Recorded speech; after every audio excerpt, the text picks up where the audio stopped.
Good afternoon. It is Barbara, the East Coast Dragon Lady, coming to you on a Thursday afternoon.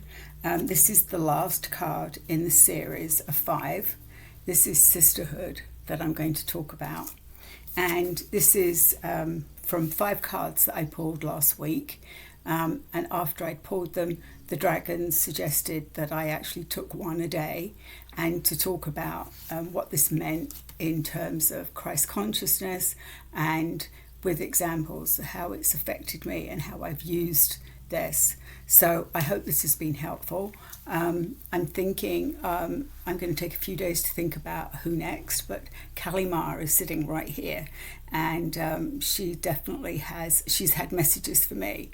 And I think this is another divine feminine that is very strong and sometimes has some very graphic images, but it's really helped me having that strong, powerful woman.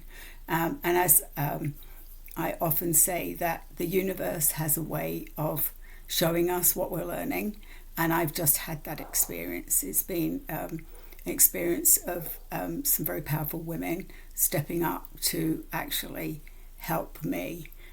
So it was like perfect timing as I'm talking about sisterhood, and it's something new that I'm learning. I think I said yesterday, I am not the person that I'm good at giving advice. I'm not very good at taking my own advice. But I do know that you do have to ask. You have to reach out and ask. And I always say to myself that the worst thing that can happen is people say no. But it always surprises me when it happens without me asking. So I'm going to, there's just a page, and I will give you some examples of how this has affected me.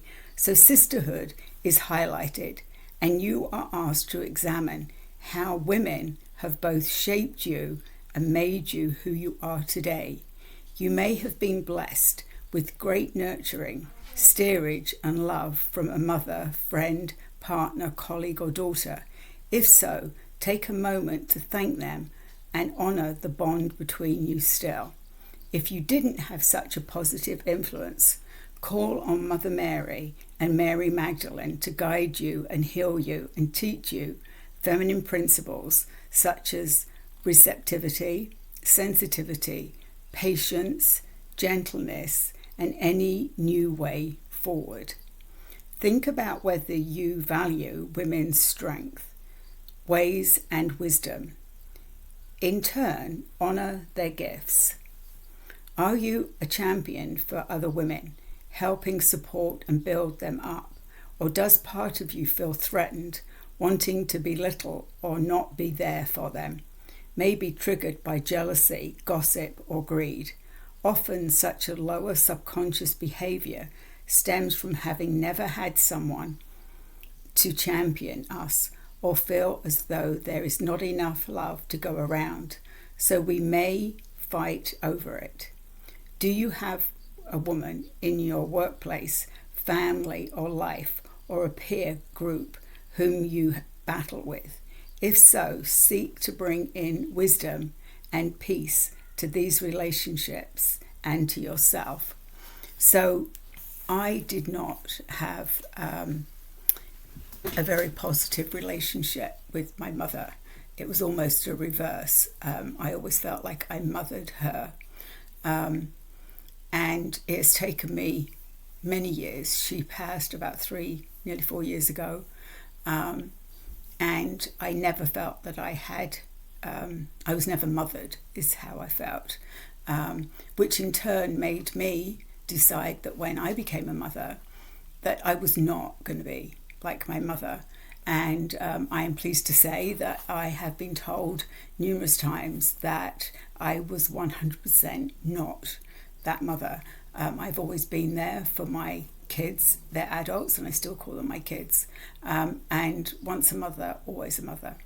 So that's, so when I read these sort of things, it really, I feel that in my heart, because I realized that I missed out on so much. I missed out on really knowing what it was to be a mother, and I had to really learn myself. And I wasn't perfect. but I survived, and my kids survived. So, there's always a positive to that. Women joining forces to change our world, birth new paradigms. Historically, women uniting arrived via times of adversity in our world. In World War II, women had to join the workforce to keep the home fires burning. Women also had to come together to secure the vote, and still in some countries, groups of women demand and campaign for education for their children, as well as others for basic rights. To meet the deep division in our world, women need to come together again to help raise the flag for the divine feminine, to the divine feminine energies, to bring in a softer, more caring world. Irrespective of gender, the feminine principles arising in us all birth in the new age. We may struggle with knowing how to do this and where to start, but it is via simply daily action that we change the world. So I think that for me, that's talking about those daily rituals or your daily routine. I've talked on a couple of these videos that my routine is to ground myself deeply in Mother Gaia. I always give thanks to my dragon team, my divine feminine team, my spirit team, and my dragons. So giving lots of thanks. But the divine feminine I needed to bring in probably at least the beginning of this year. I was feeling very unbalanced, and it was Kuan Yin who sent me some beautiful messages and made me realize that I needed to have that to balance me. And then my dragons suggested via a friend of mine that I needed to look at Kali Ma. So that is why I'm going to be talking about Kali Ma probably next week. I will do a couple on that.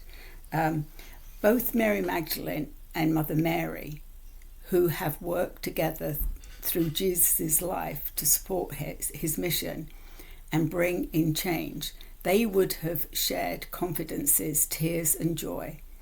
They held their own considerable light, which when combined was a powerful force for good in the world. When looking into this picture, you will see the softness, gentleness and grace by both held, the sense of companionship, devoid of competition, distrust or misunderstanding, sitting, basking, not only in the majesty of God's creation and the galaxy above, but in the appreciation of each other, knowing they could each learn from each other as well as draw enough strength, comfort and inspiration. They are able also to be in silence, present in the moment, knowing that the most powerful creative force of the universe was inside them. They invite you to join their sacred circle and to share stories and hopes for the future. They bring forth tales of ancient lands and times and legends, myths and more of women of history and your ancestral line too. There is all the time in the world to bond and deepen your connection with them and your own feminine energy. Allow the energy of true sisterhood to enrich you. So I think that's a beautiful end to these series of 5 cards. It actually gave me goosebumps, that last thing. I welcome comments, any suggestions, anything else you would like me to look at. This is sort of a different direction for me, as most of you know. I do work with the Ascended Masters, those higher energies, the Galactic Dragons, and yesterday I discovered that also the inner world is where a lot of my dragons reside. I will be putting something, I still have to pull it together, but yesterday I did, I went on a journey to Inner Earth and I met the most beautiful, most spectacular dragons, and then I'm just starting to see them, even though I've been working with them for a while. They were the colours of the rainbow. There was also a rainbow dragon, but just these beautiful, and it actually made me, again, talking about how this sort of gets to you, it actually brought tears to my eyes when each dragon came and allowed me to hold their head so I could look into their eyes. It was just like breathtaking, but I will be writing about it. And as a reminder, there is also Dragon Thunder coming up we're on a countdown of days, July 2nd, international, first time ever bringing dragons and humans together. There are 23 speakers for the day and about 11 recorded. If you want information, you want to join, it's free, and it's www.dragonthunder.info, and you can go great. And then there's a website as well, and that will, if you can't make the day, or you can't make, it's a long time, it's like 8-9 hours. I am co-hosting with Kevin Humphreys from the UK, so it's going to be a long but fun day. So as I've said, bring your breakfast, your lunch and your dinner, and whatever else you want to. It's about 45 minutes a speaker. I'm going to be speaking at some point in there, and it's going to be a fabulous day. I just think we're going to learn so much. I mean, just some of the people that have just joined, just hearing them just discuss what they're doing is awesome. So as I said, this is a little bit different for me, but not unusual, because I have worked and do work with the Ascended Masters, because some of them do shapeshift into dragons or vice versa. Merlin is great at that. Merlin loves to be a dragon. He's Merlin the dragon, or he's Merlin. And there's several others that do that. Or like Saint Germain is very involved and is in inner earth. And again, I'd had a channeled message from him, I want to say a year or so ago. So I'm connecting my dots from the things that I didn't understand last year. These things are coming up, and it's like joining the dots. It's rather exciting, but it's like I'm having all these aha moments. So stay tuned for my next series. I'll do 3 or 5. I'll pull some cards, and then I will talk about them in a series. I'm open to any suggestions, so please send them my way. And I hope that this has been helpful to you. Have a good one.